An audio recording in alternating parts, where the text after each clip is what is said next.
Cédric Adichatz, Bigor in Hell est voilà, c'est votre association. Est-ce que tu peux nous raconter un petit peu qu'est-ce que c'est? Parce qu'on a vu des choses passer sur les réseaux sociaux. On aimerait savoir qu'est-ce que c'est ce projet. Je crois que c'est autour du punk metal, c'est ça? Ouais, rock, punk, metal. En fait, c'est un groupe de passionnés qui se sont rassemblés pour organiser des événements, des petits concerts. Et la finalité, c'est aussi de faire un festival annuel. Et donc le but, c'est de diffuser et de programmer des groupes de rock, de métal locaux. Alors ça va jusqu'à Bordeaux, Toulouse, Montpellier.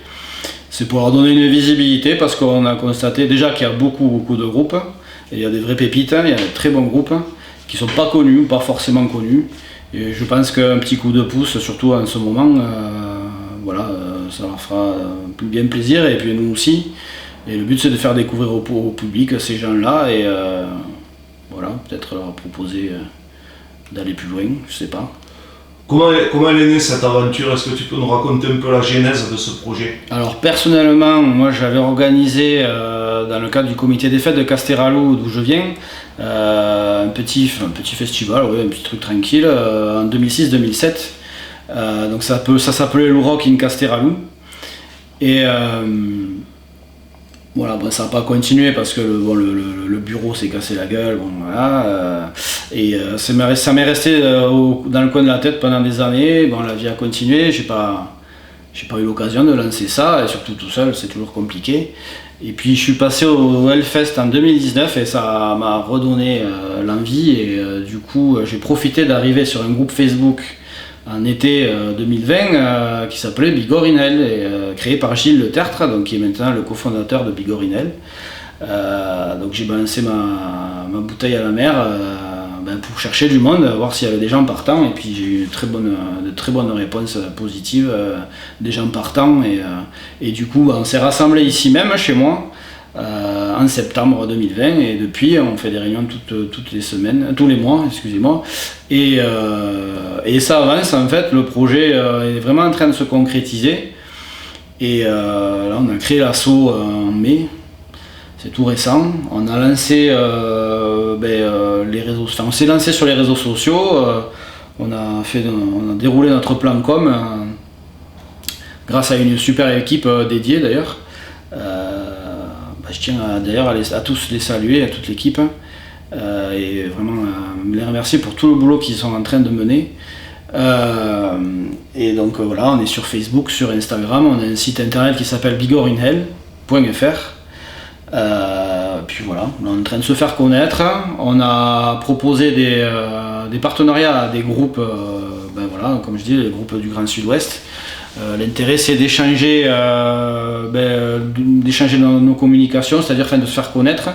Les groupes parlent de nous, on leur fait des petits bulletins hebdomadaires. On parle d'eux, on les décrit, on monte leurs vidéos ainsi que leurs morceaux. Et déjà à ce niveau-là, on a quand même une bonne 30 ou quarantaine de groupes. Voilà. Et on est toujours ouvert à toute proposition de groupe. Donc vous êtes plus sur une tendance punk ou metal, ou tous ces styles-là, tout le monde est le bienvenu? Voilà, punk, rock, metal, voilà, c'est l'essentiel, quoi. Les branches du rock en fait. Et on a beaucoup de groupes de métal, ça c'est sûr. Il y a des groupes de punk, il y a du trash, il y a du garage, il y a du stoner, enfin. La mouche quoi. Il y a une mouche aussi. Elle va gâcher le truc. Non, elle gâche rien. Et l'objectif que vous avez, ça va être d'organiser des concerts concrètement. Ouais, on veut démarrer d'ailleurs dès qu'on pourra, avec le pass sanitaire, je sais pas comment on fera, mais on travaille là-dessus. Là normalement on était sur quelque chose organisé en septembre avec l'association Bigor Ride, qui est une association de skaters en fait. Ils font un contest chaque année sur Tarbes, au skatepark de Tarbes, et on leur a proposé notre participation en organisant pour eux les groupes, les concerts, et justement ils étaient ravis parce que voilà, c'est une autre organisation et ils préfèrent se focaliser sur l'organisation du concours et du coup voilà, on est en attente pour les autorisations de la mairie et à voir. Voilà. Pour le moment on n'en sait pas plus. Et après à terme l'idée c'est de trouver des endroits où produire nos groupes, les groupes qui sont partenaires.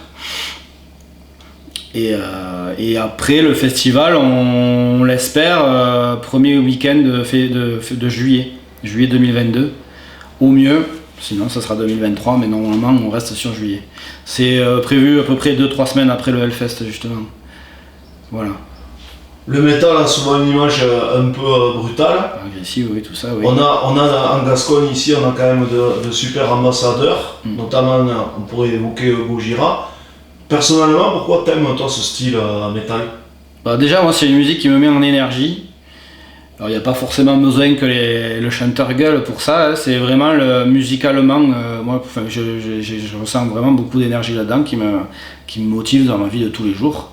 Donc j'écoute pas mal de métal, après j'écoute pas forcément que ça, mais dernièrement là j'écoute aussi du punk. Voilà. Mais plein d'autres choses, hein. J'aime bien le jazz, tout ça, voilà. Et puis bon voilà, après le métal, mais justement j'ai appris à aimer le jazz et aussi le métal, parce que je joue un peu je joue à la basse quoi. Et j'apprécie vraiment le travail qui est effectué derrière, le travail de dentelle comme certains disent. C'est vraiment des gens qui maîtrisent très bien leur instrument et leur musique et c'est ce que j'aime. Voilà. Une dernière question pour les auditeurs de Radio País.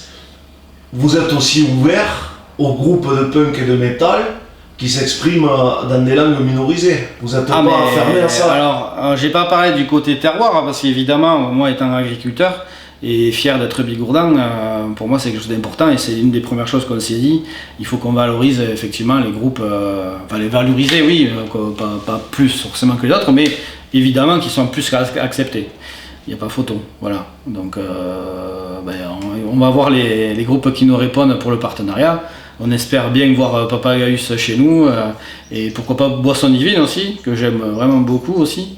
Et puis tous les autres, hein, on a Goula Masque dans nos listes, etc. Ouais. Bon, Cédric, merci beaucoup. On va suivre avec intérêt Bigor in Hell. Et puis on vous souhaite bon courage, parce qu'il va en falloir du courage pour organiser des concerts dans les mois qui arrivent. Et puis on va faire le relais aussi de Facebook, d'Instagram, tu m'as dit, et du site Bigor in Hell. Voilà, d'ailleurs sur ce site-là, vous pouvez, si vous voulez soutenir le projet, vous pouvez déjà adhérer, ça permettra d'avoir des coups à boire quand vous viendrez dans nos événements. Voilà, il y a quelques petites surprises pour tous les adhérents. Et vous pouvez aussi faire des dons pour nous aider à investir, pour nous aider à réaliser des choses, des événements. Et voilà, parce que ça coûte un petit peu, mais si vous voulez filer un coup de pouce, c'est sur le site. Parce que vous n'êtes pas subventionné, il faut le dire. Alors on n'a pas demandé encore de subvention, parce que déjà on n'a pas planifié d'événement. Après, on pense à en demander, mais si on peut éviter, ce serait vraiment le top. Déjà avoir un coup de pouce des gens. Créer un Hellfest en Bigorre, ça serait un objectif à moyen terme. Et alors voilà, on ne se le dit pas entre nous, mais on a tout ça dans le coin de la tête, évidemment. On a une petite ambition, une bonne ambition, c'est d'un jour d'arriver à faire quelque chose de conséquent. On verra, il faut démarrer déjà. Merci Cédric, Adi Chance. Merci à toi, adieu.